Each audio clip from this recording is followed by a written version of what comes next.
Olá, pessoal. Então agora a gente vai ver como o Ocidente, no lado europeu, ele enfrentou os adversários no caminho do conhecimento, que são quais?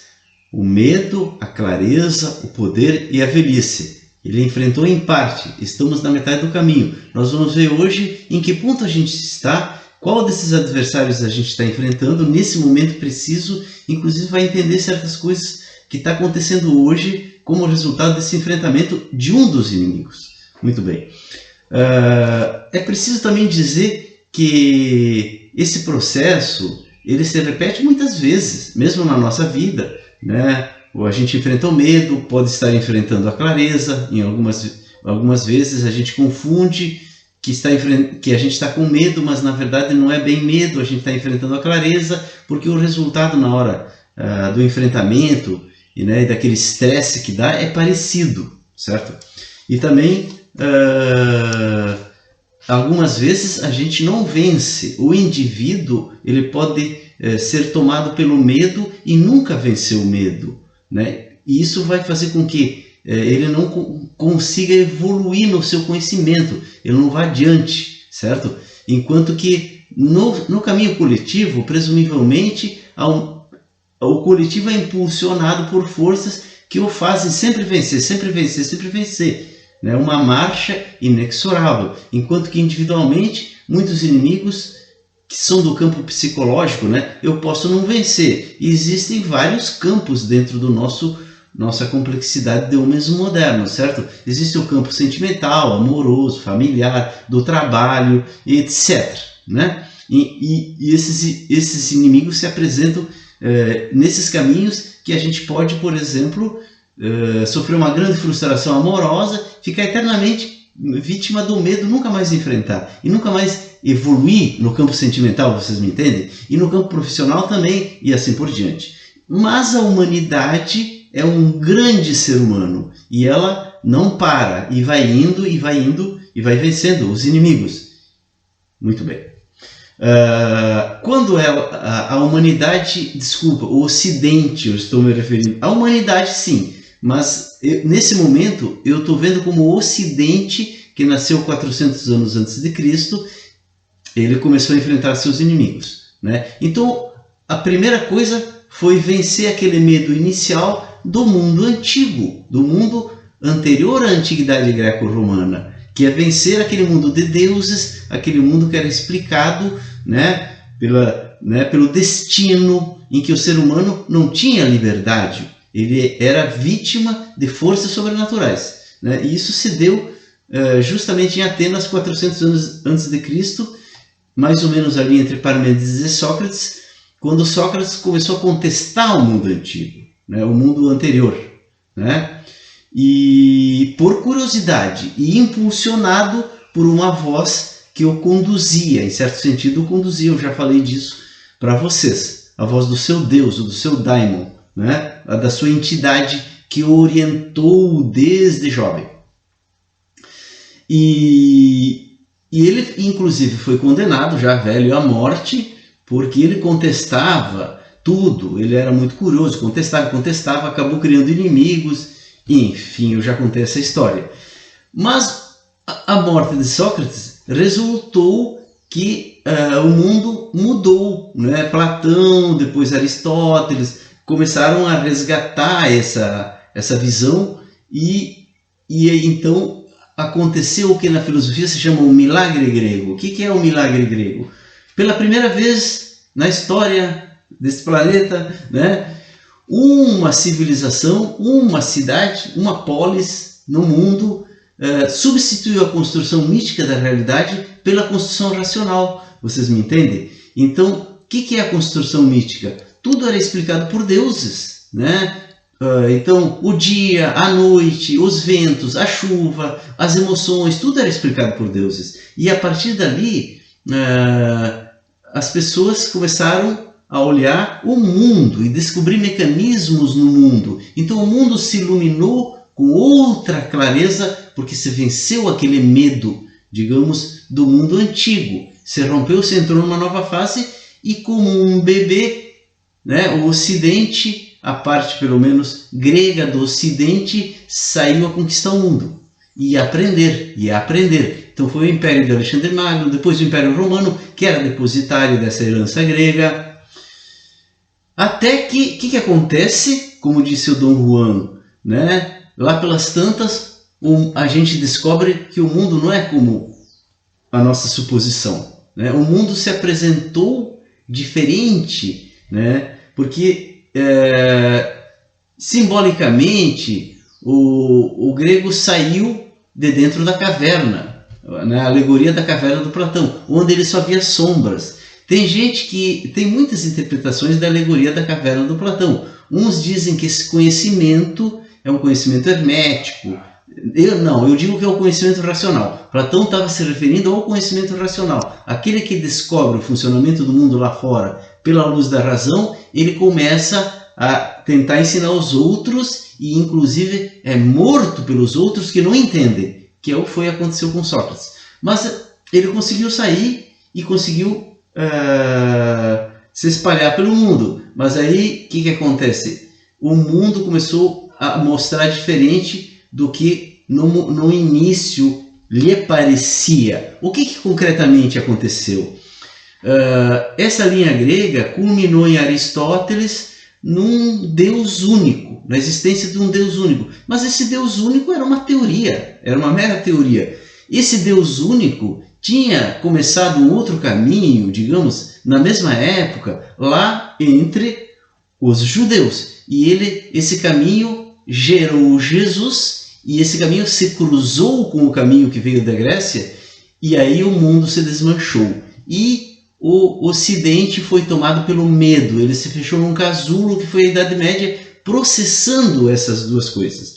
Esse processamento na filosofia se deu em Santo Tomás de Aquino, que justamente passou, né, a sua vida montando a filosofia, as verdades da filosofia de Aristóteles, com as verdades reveladas, né, pelos profetas e especificamente por Jesus, né? Então essa escolástica do Tomás de Aquino da Idade Média é essa tentativa de junção. E no final, então, esse Ocidente fechado num casulo rompeu o casulo e voou nas asas de um outro conhecimento. Quando ele voou, ele venceu o medo. Ele venceu o medo do mar, o medo do fim do mundo, o medo do precipício, que agora voltou, né, pessoal? Voltou à Terra plana. É porque nos momentos de transição tudo volta, vocês me entendem? Quando o grego saiu, né? A cultura grega saiu, ela deixou para trás o Tártaro, o Hades, o mundo subterrâneo, e ela iluminou o mundo com a racionalidade. Mas quando o medo se apresentou, voltou o Tártaro, voltou o Hades, voltou o diabo, voltou o inferno, de outra forma, mas era o Hades e era o Tártaro, que é o reino subterrâneo que punha medo nos gregos. Ele voltou de novo, era o segundo enfrentamento do medo. Então volta tudo quando a gente está numa transição. Mas digamos que a Europa venceu, rompeu isso e conquistou uma outra racionalidade, uma outra clareza. Começou a razão, a racionalidade moderna. Vocês me entendem? Que é uma racionalidade que a gente está imerso nela até hoje. A gente está imerso nela. E é exatamente este inimigo que nós estamos enfrentando hoje. Por que eu disse para vocês que a gente ia entender coisas que estão acontecendo hoje? Porque o enfrentamento da clareza ou da racionalidade, como é que o Dom Juan diz? Como que se faz? Colocando as verdades da racionalidade contra a parede. E não é isso que as pessoas estão fazendo hoje. Hoje as pessoas não acreditam mais em nada. Como disse o Chomsky, as pessoas não acreditam nos fatos. As pessoas não acreditam em nada. Tu esfrega a verdade na cara delas, fatos, e as pessoas não acreditam. As pessoas não acreditam em médico, elas não acreditam nas instituições da medicina. Isso é sinal que a humanidade está enfrentando a racionalidade. Ela está duvidando da racionalidade. E, na verdade, o produto da nossa racionalidade, que é a ciência, ela é realmente, ela não traz verdades absolutas. E a própria A minha própria filosofia diz isso, que nós temos que vencer a racionalidade, porque o mundo é muito mais vasto do que a racionalidade descortina. Então, hoje, especificamente, nós estamos no limiar de vencer a clareza e conquistar, então, o quê? O poder. O que é a conquista do poder? É justamente o sonhar, é justamente abrir o portão das coisas sobrenaturais que estão encobertas por quem? Por quem? Pela racionalidade que a encobriu, e conquistar então o poder. Nesse caso, a humanidade volta àquele estado em que ela tinha poder, né? Metaforicamente, o jardim do Éden, onde o homem tinha poder e ele perdeu por quê? Pela árvore, pelo fruto da árvore do conhecimento do bem e do mal, que foi a racionalidade que ele conquistou, né? Possivelmente lá num passado que está perdido da memória, da nossa memória, ele está oculto, mas naquele momento o ser humano se tornou racional. Teve um momento em que ele se tornou racional, que ele ainda não era racional, ele era pré-racional, ele tinha consciência, mas não tinha racionalidade. Então, quando tu tem a consciência e não tem a racionalidade, tu está num outro mundo, no mundo da magia, e tu não tem a palavra, porque a palavra é discurso racional. Então, a descrição do mundo não é racional. Isso muito anteriormente. Vocês me entendem? Fazendo um paralelo com a nossa fase de infância, que nós nos esquecemos até os 3, 4 ou 5 anos de idade, que nós não lembramos que o mundo era diferente. Quando os adultos nos ensinaram a racionalidade e a palavra e a maneira de falar, o mundo se iluminou de outra forma e nós nos tornamos sócios. A humanidade foi a mesma coisa. Ela saiu daquele mundo mágico quando ela conquistou a palavra e a descrição racional. Mas ainda tinha os mitos, vocês me entendem?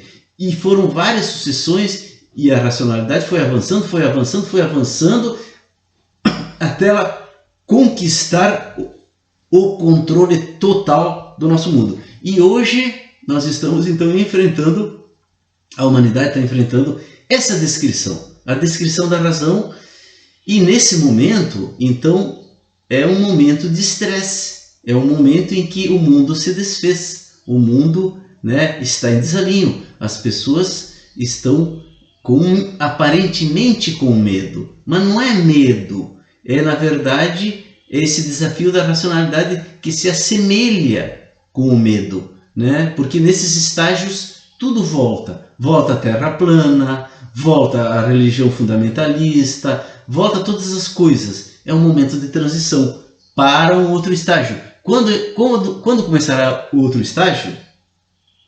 Como eu disse no vídeo anterior, não sabemos, né? Além do mais, não sabemos nem se isso vai acontecer, porque isso é uma hipótese da minha parte, certo? Mas possivelmente ele acontecerá nesse século, né? Então, uma mudança que a humanidade deve sofrer, né?